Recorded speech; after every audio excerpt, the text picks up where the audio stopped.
कहा था कि we will retain the escalation ladder, we have that initiative in our hand. I said that we will surprise you. Bharat ने हमारे सिर्फ एक एयरबेस पे हमले का मंसूबा नहीं बनाया था, बल्कि राजस्थान में इजरायली तैयारे मौजूद थे और इजराइल और भारत ने एक साथ जगह पर हमले का एक मंसूबा बनाया था।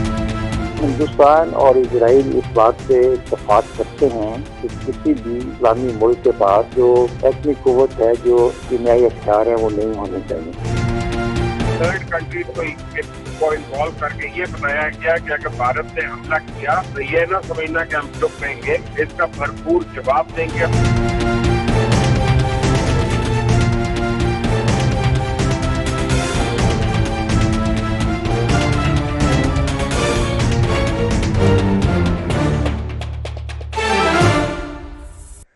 अस्सलाम वालेकुम, इख्तिलाफ राय में आपको खुशामदीद कहते हैं। मैं हूं इकरा हारिस। आज की सबसे बड़ी खबर अब ये कि भारत इसराइल के साथ मिलकर पाकिस्तान पर हमला करने की तैयारी कर रहा था। राजस्थान एयरबेस से प्लान बनाया गया था कि पाकिस्तान के 2 से 3 शहरों के अंदर मिसाइल हमले किए जाएंगे, जिनमें कराची और बहावलपुर भी शामिल था। और इस बात का पता हमारी सिक्योरिटी एजेंसीज को पता चल चुका था, जिसके बाद भारतीय सिक्योरिटी एजेंसीज को यह वाज़ेह पैगाम दिया गया कि हमें आपके प्लान का पता है। अगर आप इस तरह की कोई भी हरकत करेंगे और जितनी शिद्दत का हमला होगा, उससे 3 गुना ज्यादा शिद्दत का हमला पाकिस्तान आपके मुल्क पर करेगा। और इसके बाद कुछ आलमी ताकतों को भी इसमें इन्वॉल्व पाकिस्तान की जानिब से किया गया, जिसके बाद ये हमला जो है वो टल गया। तो ये था भारत का असल चेहरा, जो अब आहिस्ता आहिस्ता आलमी बरादरी के सामने भी सामने आ रहा है कि इस तरह की मकरू हरकतें, जो दहशतगर्दी की हवा भारत पाकिस्तान में पहले भी देता रहा है और अब भी कुछ ऐसी ही कार्रवाइयां करने का इरादा रखता था, लेकिन इसमें पाकिस्तान इंटेलिजेंस इदारों की कामयाबी के इसमें उसने उसे कामयाब नहीं होने दिया। पाकिस्तान में दरअंदाजी के बाद, मुंह में खाने के बाद, अब आलमी शह सुर्खियों में भी भारत की जो है वो शर्मिंदगी का उसे सामना उठाना पड़ रहा है। भारतीय चीफ अगर प्रेस कॉन्फ्रेंस करते हैं तो उनसे हलाकतों के मुतालिक सवाल किया जाता है तो वो कहते हैं कि हम तो सिर्फ टारगेट करते हैं, इसका जवाब तो हमारे जो वजीर खारजा हैं वो देंगे। हैरत की बात है, टारगेट आप करते हैं लेकिन जवाब आप उनको देने को कह रहे हैं। लेकिन जितने भी सवाल उनसे इस हवाले से किए गए, उनके पास कोई भी तादाद बताने के लिए नहीं थी, क्योंकि जो पहले 300 की तादाद बताई जा रही थी वो सिर्फ एक झूठ और भारतीय मीडिया के प्रोपेगेंडे पर मबनी थी। और तो और अब न्यूयॉर्क टाइम्स ने भी भारत की अस्करी सलाहियत का बड़े ही खूब अंदाज में भांडा फोड़ दिया है और ये बताया गया है कि खुदा न खास्ता अगर पाक भारत जंग हो जाए तो सिर्फ 10 दिन का फौजी सामान भारत के पास मौजूद है और 68% हथियार जो है वो काट कबाड़ के अलावा और कुछ नहीं है। आलमी सतह पर तो ये आवाज़ें आ ही रही हैं। भारत के अंदर की बात कर लें तो अब भारत की खारजा पॉलिसी पर अंदर से ही आवाज़ें उठने लगी हैं। क्या भारतीय सहाफ़ी तो क्या उनकी ऑपोजिशन के रहनुमा और मोदी हुकूमत को खारजा पॉलिसी पर अब कांग्रेस सवाल उठा रही है। मनीष तिवारी कहते हैं कि भारत OIC में मुकम्मल तौर पर नाकाम हो गया है। वाह मोदी, ये थी तेरी खारजा पॉलिसी, क्या ज़रूरत थी OIC में जाने की? अगर भारत को दहशतगर्द स्टेट ही तुमने डिक्लेयर करवाना था।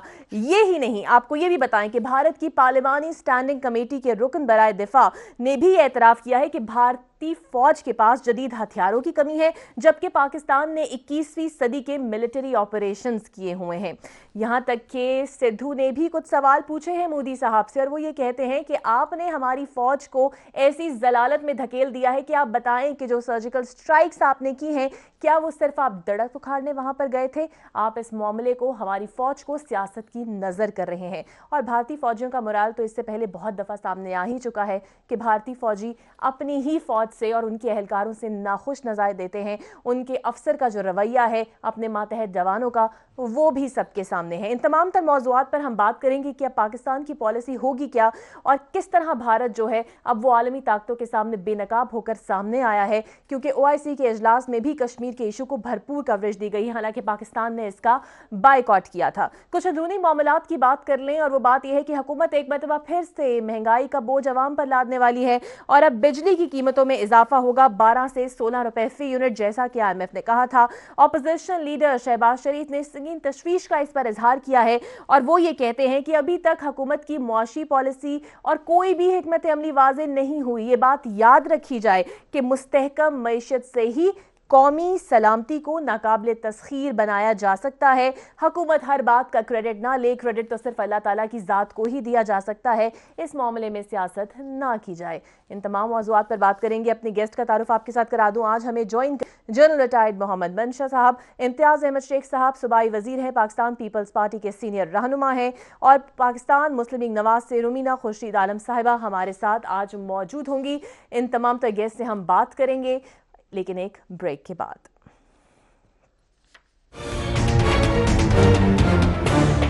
Welcome back. तो मिसाइल हमले में नाकामी तो भारत को हो गई, लेकिन अभी भी ये खतरा मौजूद है कि भारत पाकिस्तान के कुछ शहरों में बड़े दहशतगर्द हमले भी करा सकता है। इम्तियाज शेख साहब, सबसे पहले मैं आपसे जानना चाहूंगी, ये जो एक के बाद एक भारत की मकरू हरकतें बेनकाब हो रही हैं, ये मान लिया जाए, इसमें तो कोई शक नहीं होना चाहिए कि मोदी का जो प्लान था अपनी सियासत चमकाने के लिए, उसमें भारत ही अब बदनाम हो रहा है आलमी मंजरनामे पर।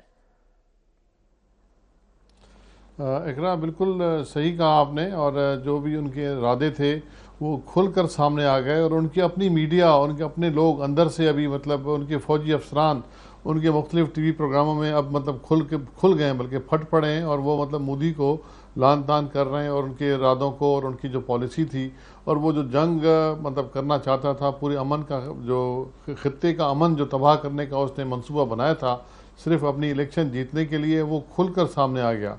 और पाकिस्तानी फ़ौज की और पाकिस्तानी अवाम का जो हमला उन पर हुआ, तो वो मतलब वो बर्दाश्त नहीं कर पाए, और वो मतलब जो झूठ के पाँव जिस तरह नहीं होते उस तरह ही मतलब उनके पूरे इरादे, उनका पूरा प्लान जो है वो फेल हो गया, और पूरी बैनुल-अक़वामी दुनिया में भी और इंडिया के अंदर भी लोगों के सामने वो मतलब बेनकाब हो गया। मैं समझता हूँ कि अब उसको पछतावा होना चाहिए, लेकिन जिस तरह भी आपने कहा कि अभी तक ख़तरा जंग का मौजूद है, अभी तक सूरत हाल नॉर्मल नहीं हुई, तो हमें पाकिस्तान की अफवाज तो मतलब पूरी तरह होशियार हैं, पाकिस्तान के अवाम भी उनके साथ खड़े हैं और होशियार हैं, और मैं समझता हूँ कि मोदी के जो अज़ाइम हैं इंशाल्लाह कभी कामयाब नहीं होंगे, और पूरी दुनिया देख रही है इस वक्त, पूरी दुनिया में वो मतलब खुलकर सामने आ गया कि उनके अज़ाइम क्या हैं, और वो पाकिस्तान में बल्कि पूरे एक एटमी ताकत पर हमला करने का वो सोच कैसे सकता है, ये किसी का मतलब लीडर का तो मतलब ये जहन कभी इस तरफ नहीं जा सकता कि वो बैठ के एक पुरअमन मुल्क को मतलब उस तरह निशाना बनाने की कोशिश करे। मैं समझता हूँ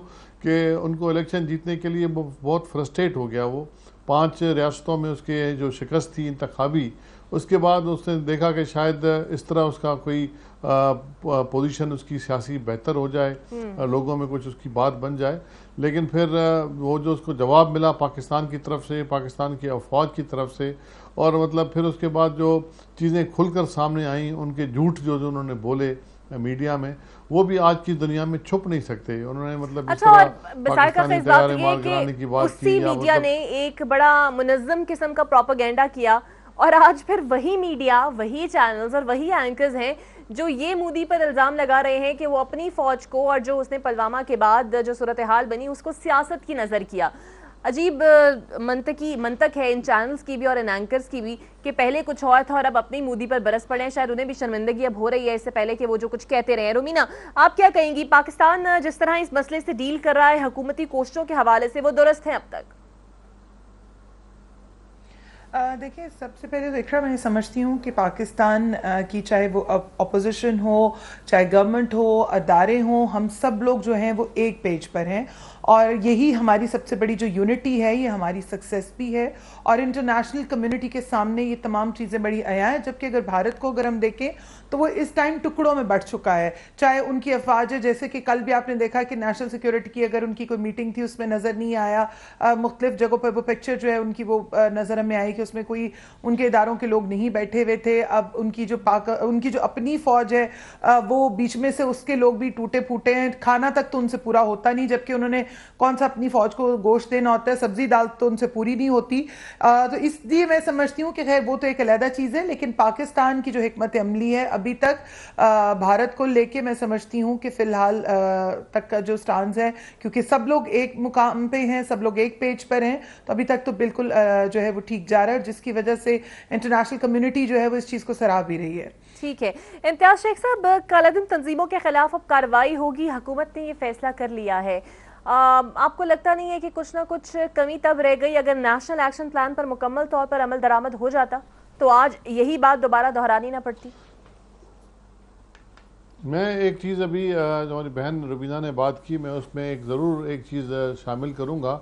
जो मुल्क में कौमी यकजहती का माहौल बना है, जो मुल्क में मतलब हुकूमत के साथ अपोजिशन ने साथ दिया है जिस तरीके से, और पाकिस्तानी अफवाज के साथ जिस तरह अवाम खड़े हो गए हैं, तो इसका क्रेडिट जो है कौमी यकजहती का क्रेडिट अपोजिशन की तरफ ज़्यादा जाता है हुकूमत की तरफ से, हुकूमत की बजाय। लेकिन इस वक्त ऐसे हालात हैं, इस वक्त सब के सब खड़े हैं। आप इंडिया में देख लें, अपोजिशन उनके साथ नहीं खड़ी। उन्होंने सही कहा कि टुकड़ों में बट गए हैं, लेकिन पाकिस्तान के अवाम, पाकिस्तान की लीडरशिप, पाकिस्तान की अपोजिशन और उनकी लीडरशिप और पाकिस्तान के अवाम अपनी फ़ौज के साथ शाना बशाना खड़े हैं, जो कि कौमी यकजहती की सबसे बड़ी अलामत है। और ये इस कामयाबी में इंशाल्लाह इसका बहुत बड़ा किरदार रहेगा। दूसरा, अभी आपने सवाल किया कि ये जो कलअदम तंजीमें हैं, देखें पाकिस्तान का स्टैंड हमेशा से क्लियर रहा है। वो कहते हैं कोई सबूत दें तो हम डेफिनेटली कार्रवाई करेंगे। अब वो जिस तरीके से इंडिया का रवैया रहा है, उन्होंने मतलब हर वक्त इल्ज़ामात लगाए और इल्ज़ामात लगाकर मतलब चीज़ों को ख़राब किया, सूरत हाल को ख़राब किया, अमन को ख़राब करने की कोशिश की, तो उनकी बातों पे तो एतबार नहीं किया जा सकता। पाकिस्तान ने हर वक्त यही कहा है कि आप सबूत दें, हम कार्रवाई करने को तैयार हैं। इवन अभी जो ये वाक़या हुआ, पुलवामा का वाक़या हुआ, उसमें भी पाकिस्तान ने बार बार कहा उनको, आपके पास कोई सबूत है, कोई साबिती है, कोई डॉक्यूमेंट है, कोई इशू आप सामने ले आएँ, हम कार्रवाई करेंगे। इससे पहले भी जितने वाक़े हुए इस तरह का स्टैंड रहा है। लेकिन मतलब उन्होंने कभी भी इस तरह की चीज़ उन्होंने नहीं की। अब जो कश्मीर में जो मतलब मजालिम हो रहे हैं, कश्मीर में जो लोगों पे जुल्म हो रहा है, तो वहाँ के लोग खुद खड़े हो गए उनके खिलाफ। एक जहाद की सूरत हाल बन गई है। आम आदमी और वहाँ देखें वो बॉर्डरों पे तो बाढ़ लगी हुई है, तो यहाँ से तो कोई लोग जा नहीं सकते वहाँ, और तो वहीं के लोग मतलब उन मजालिम को के ख़िलाफ़ आवाज़ उठाते हुए उनके ख़िलाफ़ खड़े हुए हैं। तो ये मतलब आप या तो जुल्म वहाँ ज़्यादती बंद करें तो लोग इस तरह की कार्रवाई नहीं करेंगे। लोगों को दीवार से लगाएंगे, आप लोगों की मतलब इज़्ज़तें लूटने की कोशिश करेंगे, लोगों को मारेंगे, नौजवानों को आप गोलियां मारेंगे और उनकी आंखों में पैलेट्स भेजेंगे, फेंकेंगे, तो लाजमी है लोग खड़े होंगे। तो मतलब तंजीम, कलअदम तंजीमों के खिलाफ पाकिस्तान के नेशनल एक्शन प्लान में भी है। अगर सबूत साबितियाँ हैं और हम कार्रवाइयाँ करते रहिए, पाकिस्तानी हुकूमत जो भी हुकूमत रही है दहशतगर्दी के खिलाफ रहे हैं हम लोग। लेकिन ये बताया गया कि अपने तौर पर पुलवामा की तहकीकात की गई, लेकिन कोई लिंकेजेस हमारी हुकूमत को इस हवाले से और इदारों को मिले नहीं, जिस तरह क्लेम किया गया भारत की इस तरफ से। देखें जी, वो नहीं मिले ना, तो इसीलिए मतलब हम उनसे मांगे, हमें मिलते तो हम भी कार्रवाई करते। पाकिस्तान दहशतगर्दी से खुद तंग है, बल्कि दहशतगर्दी का शिकार रहा है। यहाँ हज़ारों लोग शहादतें पा चुके हैं। यहाँ की फौजी नौजवानों की आप शक्लें तो देखें, बेचारों की फ़ोटो तो देखें, उनकी माओं का हाल देखें, लेकिन वो जो शहादतें उन्होंने की हैं वो उसी दहशतगर्दी को रोकने के लिए की हैं। और यहाँ मतलब उल्टा काम हो रहा है कि मतलब वो दहशतगर्दी भी खुद करवाते हैं या उनके एक्शंस की वजह से होती है। इल्ज़ाम भी हम पे लगता है, हमले भी हम पे करने की कोशिश करते हैं। ये पूरा जंगी जुनून है जो कि इस वक्त इंडिया की लीडरशिप में आया हुआ है, ख़ास तौर पे मोदी और उसकी हुकूमत में। और वो मतलब चाहते हैं कि सूरत हाल का फ़ायदा उठाएं और इलेक्शन में वहाँ के जज्बात लोगों के भड़का के और मतलब वोट ले लें। लेकिन ये चीज़ें आर्जी हैं, ये ज़्यादा लंबा नहीं चल सकेगा, क्योंकि इंटरनेशनल जो इस वक्त सोशल मीडिया वो तो सब की सब चीजें वॉच कर रहे हैं। आज तो न्यूयॉर्क टाइम्स की जो रिपोर्ट है उसमें तो बहुत शर्मिंदगी, भारत के अंदर कुछ, अगर मैं तो ये कहूँगी कोई ज़मीर है तो फिर शर्म से डूब मरना चाहिए कि 68% आपका जो असलहा है, जो गोला बारूद है, वो काट कबाड़ के अलावा कुछ नहीं। रुमीना, OIC इजलास में पाकिस्तान का शिरकत ना करना और कश्मीर का मसला वहाँ उजागर हो जाना, आप समझती हैं कि ये पाकिस्तान की कामयाबी है? क्योंकि शहबाज शरीफ साहब कह चुके थे कि जाना चाहिए था OIC में, पाकिस्तान को इसका बायकॉट नहीं करना चाहिए था। देखिए, सबसे पहले तो मैं एक प्रीवियसली जो बात जैसे हो रही थी उसके ऊपर ज़रूर कमेंट करना चाहूँगी। वो ये कि जैसे मेरे मोहतरम भाई जो हैं उन्होंने बात की, मैं उसी बात को आगे बढ़ाते हुए कहूँगी कि भारत का मकरू चेहरा इस टाइम पूरी दुनिया के सामने जो है वो अयां हो चुका है। और जहाँ तक सबूतों की बात है, जब आपके पास कुछ दिखाने को होगा तो आप दिखाएंगे। इवन के उनके जो अफवाज के जो उनके अपने आर्मी चीफ्स हैं, चाहे वो एयर चीफ हों या दूसरे आर्मी चीफ हों, उन लोगों से किसी सवाल का जवाब तो दिया नहीं जाता। तो लिहाजा बहुत भौंडे तरीके के साथ जो है मकरू चेहरा जो भारत का है वो आ गया। अनफॉर्चुनेटली जो मोदी है वो पता नहीं कब भारत के लोगों को समझ आएगी कि वो उल्टी गंगा बहाने की कोशिश कर रहा है। जहां तक बात है ओआईसी की, तो मैं आपको बताती चलूं कि वो जरदारी साहब जो है उन्होंने कहा था कि जो है वो पार्लियामेंट के फैसले की इज्जत करते हुए कि ठीक है जो पार्लियामेंट का फैसला है, और उन्होंने अपनी जाती राय में कहा था कि जाना चाहिए। शहबाज शरीफ साहब ने जो है वो इस बात की तईद की थी। इनफैक्ट सब ने जो है पूरी पार्लियामेंट जो है वो उस पर भी एक पेज पे थी। जहां तक बात है, देखिए ये एक पाकिस्तान जो है वो एक फाउंडिंग मेंबर है ओआईसी का। अब अगर आप ये कहें कि कल को कोई एक और मुल्क जो है, जो चाहे म्यांमार हो या कोई और ऐसा मुल्क हो जहां में जो मुस्लिम लोग हैं उनकी अगर तादाद ज्यादा हो जाए तो क्या वो इसके मेंबर बनेंगे? तो ये तो खुद में एक बहुत बड़ा क्वेश्चन। और मैं समझती हूं कि पाकिस्तान ने ये बिल्कुल ठीक किया है, इसलिए कि इस वक्त पर ये एहतजाज जो है वो रिकॉर्ड कराना बहुत जरूरी था। लेकिन एक इख्तिलाफ जो है वो मुझे है कि आपको काफी देर से जो है वो पता चलता जाता है कि क्या आपका एजेंडा आ रहा है। और जबकि शाह महमूद कुरैशी साहब ने कहा कि उन्होंने 26 फरवरी को जो है वो लेटर लिखा है कि जिसमें कहा गया कि भारत जो है उसको इसमें क्यों बुलाया जा रहा है, जो कि खैर वक्त ने साबित भी किया, क्योंकि मैं समझती हूँ कि बहुत जरूरी था इस वक्त, ताकि तारीख में ये चीज रकम हो जाए कि पाकिस्तान जो है वो किसी सूरत इस चीज के ऊपर एग्री नहीं था।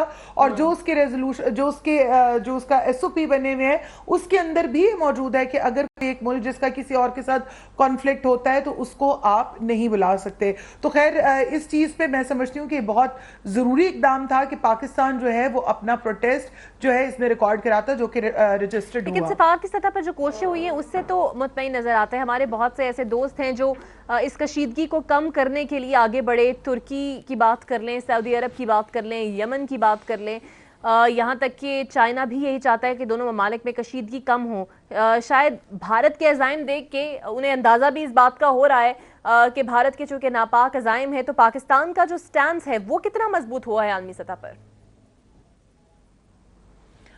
देखिए मैं इसमें ही समझती हूँ कि देखिए अगर हम इस टाइम वॉर की बात करें, क्योंकि तमाम जो अक्लमंद ममालिक है मेरे ख्याल में उन सबको ये सही है कि ये वॉर जो सी है वो इस वक्त पाकिस्तान या भारत की जंग नहीं होगी, ये ग्लोबल वॉर होगी। इसलिए क्योंकि इसका इम्पैक्ट जो सा है वो पूरी दुनिया के ऊपर पड़ेगा, क्योंकि पाकिस्तान की जो स्ट्रेटेजिक वैल्यू है अगर आप उसको देखते हैं, और अगर इस टाइम पे कोई भी ऐसा जो है वो कोई भी ऐसा माहौल बनता है या खुदा न खास्ता ऐसी कोई बात होती है तो उसके असरात, क्योंकि पूरी दुनिया स्पेशली जो यूरोपियन कंट्रीज और अमेरिका और दूसरे ममालिक जो कि बात करते हैं क्लाइमेट चेंज की, तो हम सबको ये समझने की जरूरत है कि this is very much it's not going to be effect only Pakistan and India, ये पूरी दुनिया इससे इफेक्ट होगी।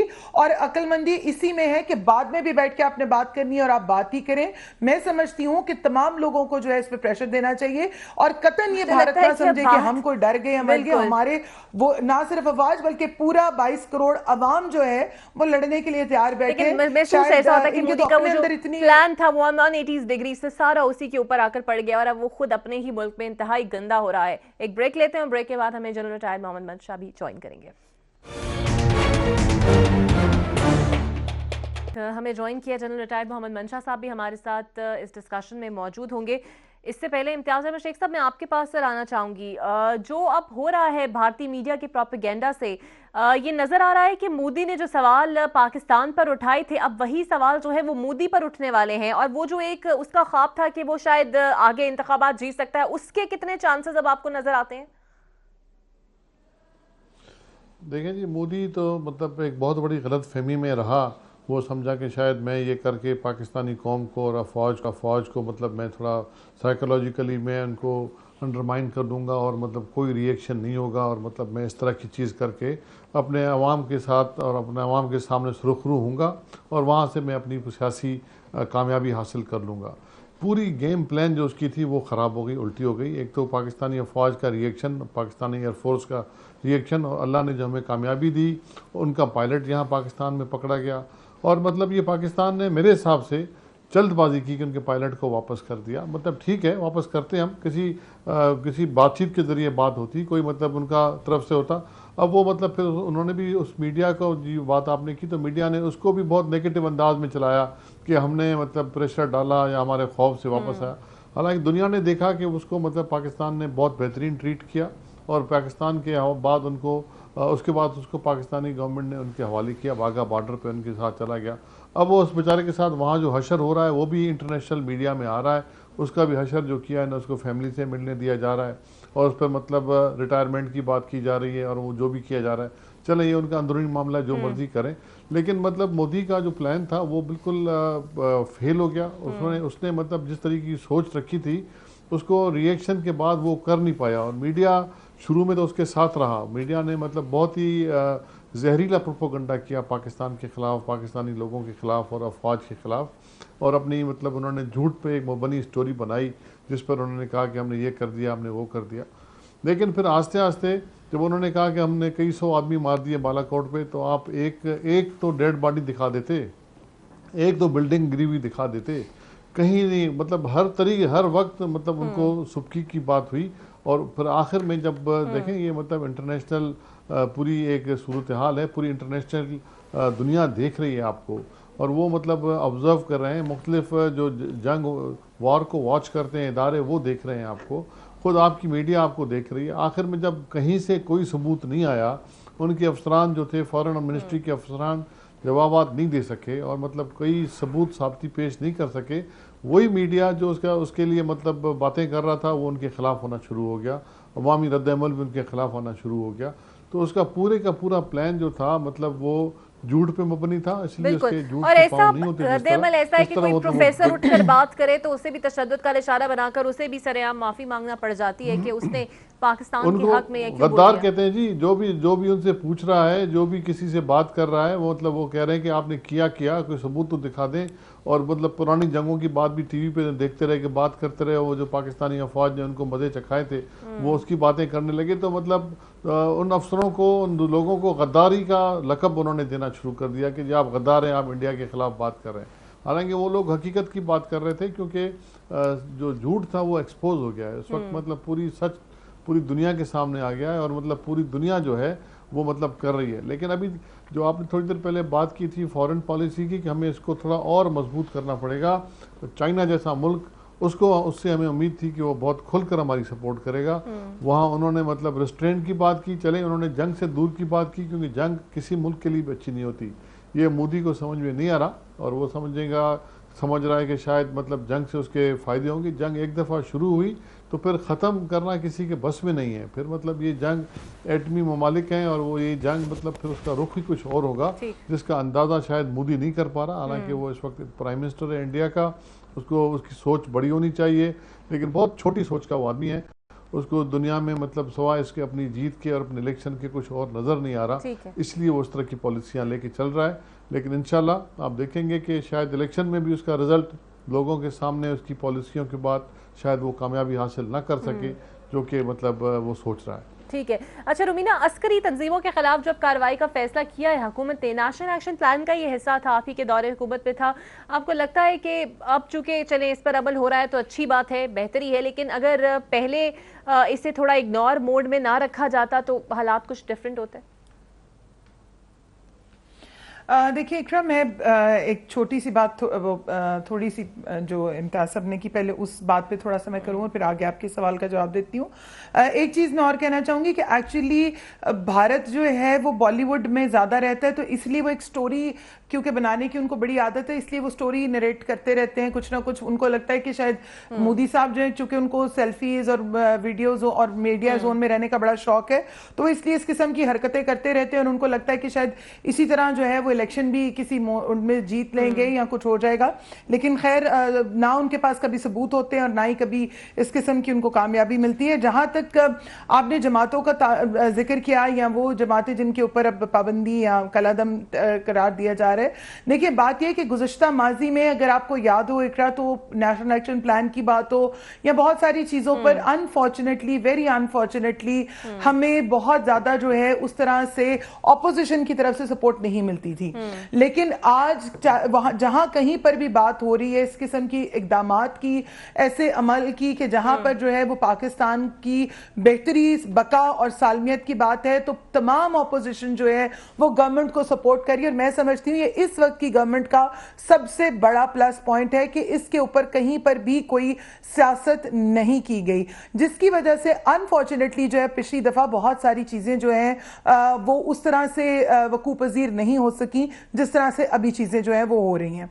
तो मेरे ख्याल में ये एक बहुत बड़ा जो है नेगेटिव एलिमेंट रहा, जबकि कोशिशों में कोई कमी नहीं थी। और आपने देखा कि किस तरह गुज़श्ता माजी में जो है गुज़श्ता दौरे हुकूमत में हमारी जमात ने जो है कोशिश की कि दहशतगर्दी के एलिमेंट को जो है वो खत्म किया जा सके, और जिसके बहुत सारे सबूत भी हमने देखे, और हर तरह से जो है वो चीजों को बेहतरी की तरफ लेके आ जा सके। ठीक है। अच्छा रुमीना, इसराइल का जो किरदार अब सामने आ रहा है, उसके बाद पाकिस्तान की जो खारजा पॉलिसी है, आज भी शेरी रहमान साहिबा ने कहा कि खारजा पॉलिसी जो है उससे वाज़ेह होना चाहिए था, मजीद एक्टिव होना चाहिए था। आपके भी ख्याल में कहीं ना कहीं खारजा पॉलिसी में अभी भी कुछ बेहतरी आप मांग रही हैं, आप समझती हैं कि होना चाहिए? देखिए, जहां तक खारजा पॉलिसी की बात है तो मैं एक चीज जरूर कहना चाहूंगी कि वो तो हमने बहुत सारी जगहों पर देखा है, क्योंकि देखें इस वक्त जिस दहेज प्लान खड़ा है, हमने देखा कि एकदम किसी भी मुल्क का सिवाय तुर्की के जो है और चाइना जो सा है उनके अलावा हमें कहीं कोई खास रद्देमल एकदम से नजर नहीं आया। लेकिन जहां तक बात है आगे फ्यूचर की, तो हम समझते हैं कि आगे जो हमारे वजीर खारजा साहब हैं उनको मजीद एक्टिवली इसमें और एक्टिवली इन्वॉल्व होना चाहिए और आगे आना चाहिए। और लॉबिंग करने में मेरे ख्याल में हमें सबसे ज्यादा अपनी एक्सपर्टीज जो सी है वो इस्तेमाल करनी भी चाहिए। जिस तरह की पार्लियामेंट के अंदर जो स्पीकर है उन्होंने भी जो है वो इस चीज की तजवीज भी दी थी। को हम आगे बढ़ाएंगे, एक ब्रेक लेते हैं।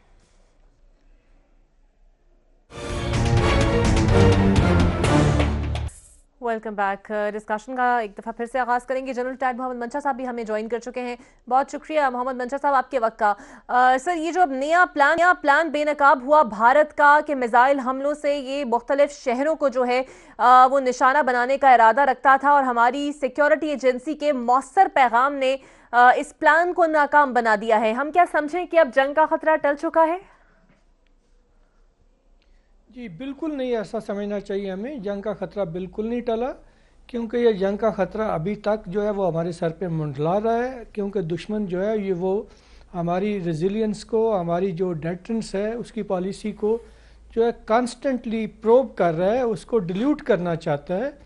और हमने ये अल्हम्दुलिल्लाह अभी तक हमारे स्ट्रांग मैसेजेस की वजह से जो जंग है अवल्ट हुई है वक्ती तौर पे, लेकिन इसके लिए हमें हर लम्हा हर वक्त तैयार रहना होगा और हमें इसी तरह से ये मैसेज देना होगा। और ये मैं समझता हूँ कि जो हमारे दोस्त हैं, ख़ुसूसन जो मगरबी दोस्त हैं, उनको पैगाम देना होगा, क्योंकि ये मैं नहीं समझता कि उनकी अमा के बगैर, उनके अरेंजमेंट के बगैर जो है जो भारत है इतना बड़ा कदम उठा सकता है कि वो हमारे मिसाइल्स को, हमारे सिटीज़ को मिसाइल टारगेट करे, जबकि वो जानते हैं कि हम भी एक न्यूक्लियर पावर है, हमारी मिसाइल टेक्नोलॉजी उनसे ज़्यादा बेहतर है। तो ये सिर्फ हमें हमारी जो विल पावर है उसको टेस्ट कर रहे हैं, वो उसको डिल्यूट करना चाहते हैं। तो ये उनको बताना चाहिए कि ऐसा हरगिज़ नहीं होगा, हम किसी तरह की एग्रेशन जो है उसको बर्दाश्त नहीं करेंगे। अगर इंडियन ने ये कदम उठाया तो हम मजबूरन लामहाला उनसे ईंट का जवाब पत्थर देंगे, इसमें हमें कोई भी कास्ट देनी पड़े। तो हर हाल में हमें यही पैगाम देना होगा, इसी के लिए हमें तैयार रहना होगा और कौम को यकजा करना होगा। ठीक है। और आलमी सतह पर अगर देखें, न्यूयॉर्क टाइम्स की रिपोर्ट के 68% उनके पास जो असलहा और गोला बारूद है वो काट कबाड़ के अलावा कुछ नहीं है। 10 टन से ज़ायद का जंगी सामान उनके पास मौजूद नहीं है। क्या समझा जाए? इनकी तवज्जो, अपने आप को बहुत जमहूरिया मुल्क कहने वाला भारत, इतना ज़्यादा बजट देने वाला अपनी फ़ौज को, लेकिन हालात इसके इतने बदतर, और अब कंपैरिजन आलमी सतह पर इसका पाकिस्तान से हो रहा है, तो पाकिस्तान की अस्करी ताकत की तारीफ हो रही है। जी मैं ये कहूँगा कि न्यूयॉर्क टाइम कुछ भी कहे, हमें इन बातों पे नहीं जाना। और ये एक हकीकत है कि इंडिया के पास कन्वेंशनल जो पावर वो है, अच्छा। कि हमें इस चीज़ को मानना चाहिए, हमें इसके लिए तैयारी करनी चाहिए और इन बातों पे बिल्कुल भी नहीं जाना चाहिए कि ये जो कुछ इसको आप कह लें कि प्रोपागेंडा की हद तक बातें हैं। ज़रूर उनकी कुछ कमी होंगी, उनके अंदर बहुत सारे प्रॉब्लम्स हैं। हाँ, अगर कोई कमी है या हमें अगर कोई उन पे एज है तो हमारी मोटिवेशन का है, हमारी ट्रेनिंग का है, हमारे स्किल का है। लेकिन अगर हम ये कहें कि कन्वेंशनल वेपन्स का हमें उनके ऊपर कोई एज है तो ये गलत बात होगी। अच्छा, जनरल मोहम्मद मंशा साहब, आपका तो ताल्लुक भी फौज से रहा है और आप अच्छी तरीके से जानते हैं कि किसी फौज के सरबराह का कोई प्रेस ब्रीफिंग देने का अंदाज क्या होना चाहिए। भारतीय चीफ कहते हैं कि हम तो सिर्फ टारगेट का बताएंगे, हमें क्या पता कितनी हलाकतें होंगे, इसका जवाब तो सेक्रेटरी खारजा देंगे। सर, ऐसी कोई मंतक या लॉजिक आपको समझ में आती है? देखें इकरा, ये आर्मी चीफ हो या कोई भी इंसान हो, जब वो झूठ बोल रहा होता है तो उसके अंदर जो इत्मीनान किसी भी सूरत में नहीं हो सकता।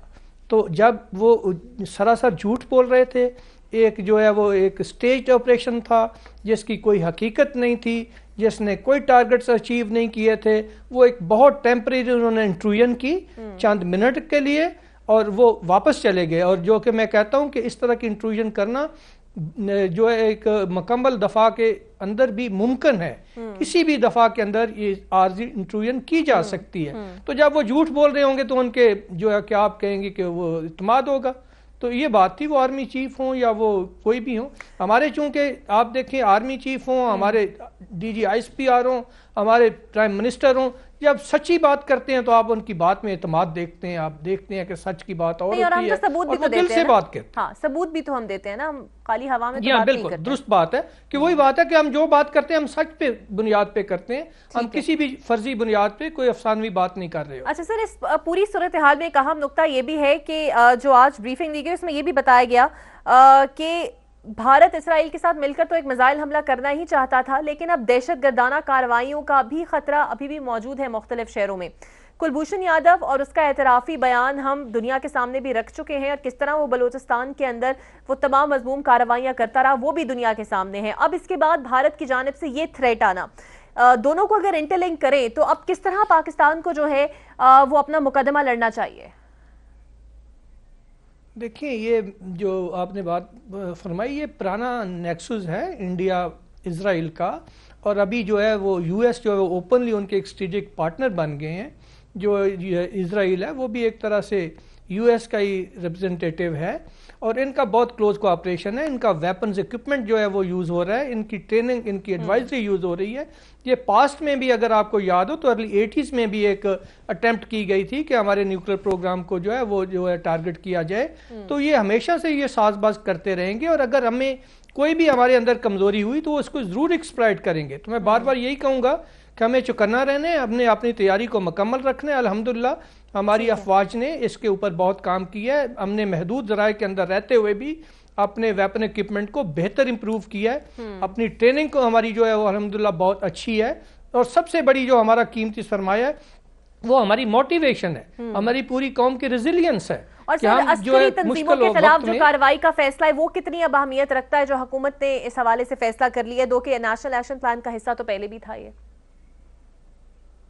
देखिए, ये हमारे अपनी जो है डोमेस्टिक बात है, ये हमने इन प्रिंसिपल जो है पहले से डिसाइड किया था कि हम इस तरह की किसी भी तंजीम को पाकिस्तान के अंदर इजाज़त नहीं देंगे और ये हमारे अपने मफाद में, ये हम किसी के डर या प्रेशर से या किसी के कहने पे नहीं कर रहे हैं। और अगर इन तंजीमों को कोई जो कश्मीर की आज़ादी के साथ लिंक करेगा तो वो सरासर एक गलत बात होगी, क्योंकि कश्मीर के अंदर जो है एक जेन्युइन जो है वो जो फ्रीडम मूवमेंट है, वहां पर किसी तरह की कोई भी स्पॉन्सरशिप नहीं है, कोई भी टेररिज्म नहीं है। इंडिया की कोशिश होगी कि वो इसको इसके साथ लिंक करे। ठीक है, दुरुस्त है।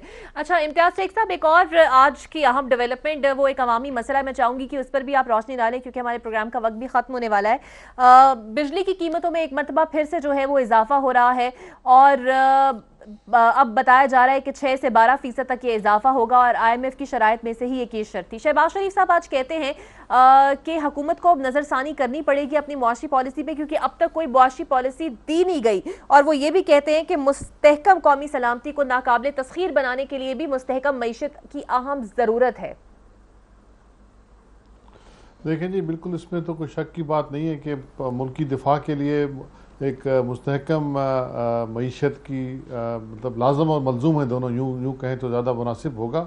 और महंगाई तो हम पहले ही कहते रहे हैं कि महंगाई बहुत बढ़ गई है, और अभी इन्हीं दिनों में तकरीबन जो एक्सपर्ट्स अंदाज़ा लगाते हैं कि 7% महंगाई बढ़ी है, और 10 से 12% और ये जून तक अपना कीमतें तेल की और पेट्रोल की, गैस की और बिजली की बढ़ाने की सोच रहे हैं। और मईशत का जो हाल है, लेकिन मैं मतलब आज फिर वो चीज़ जो पाकिस्तान की अपोजिशन और पाकिस्तान पीपल्स पार्टी की अपोजिशन में रहते हुए हम लोगों ने जो मतलब कौमी यकजहती के लिए ताउन किया, हम फिर भी आज भी इस बात पे बात नहीं करेंगे, लेकिन ये ज़रूर कहेंगे कि इस तरह की मुआशी पॉलिसी बनाई जाए कि मज़ीद बोझ न पड़े।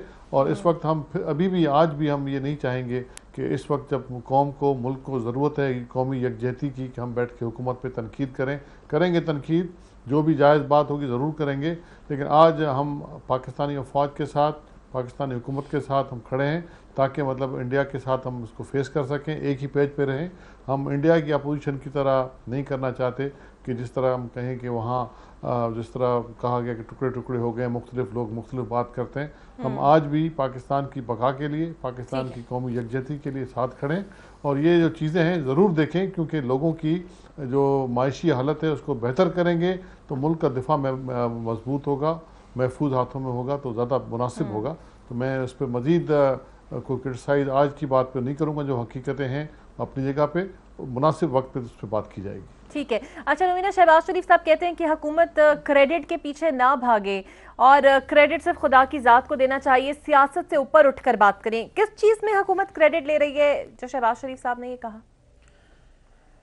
देखिए, क्रेडिट तो अब चाहे इस टाइम की जो करंट सिचुएशन है या किसी किस्म की भी जो भी सिचुएशन जिसमें पाकिस्तान का डेफिनेटली एक नाम भी है, और जो भी हालात जिसमें हम आ रहे हैं, इसमें क्रेडिट की बात खाली नहीं है। अगर आप माशी इस टाइम में जो आपका पहले भी सवाल था जिसमें मेरे भाई ने भी जो बात की, मैं उसी बात को आगे बढ़ाते हुए एक बात ज़रूर कहना चाहूँगी कि आपको याद होगा इकरा कि जिस दिन पहला दिन था तो लीडर ऑफ द ऑपोजिशन जो हैं शहबाज शरीफ साहब ने कहा था कि आइए मिलकर बैठे और चार्टर ऑफ इकोनॉमी के ऊपर बात करें, क्योंकि ये इस वक्त बहुत ज़रूरी है कि जिस तरह भारत ने जो भी एक कदम उठाया जिसकी वजह से इस वक्त पूरी जो कौम है, पूरी ऑपोजिशन, गवर्नमेंट, सब लोग एक पेज पे हैं। मैं समझती हूं कि इसमें सबसे ज्यादा बेहतरी इसकी कि अगर आप तमाम जमातों को लेकर और तमाम डिफरेंसेस को मिटाकर कहें कि आए हम लोग मिलकर माशी जो एक चार्टर ऑफ इकोनॉमी है उसके ऊपर बात करें और चीजों को फाइनलाइज करें, ताकि हम इस माशी बदहाली से भी निकलें।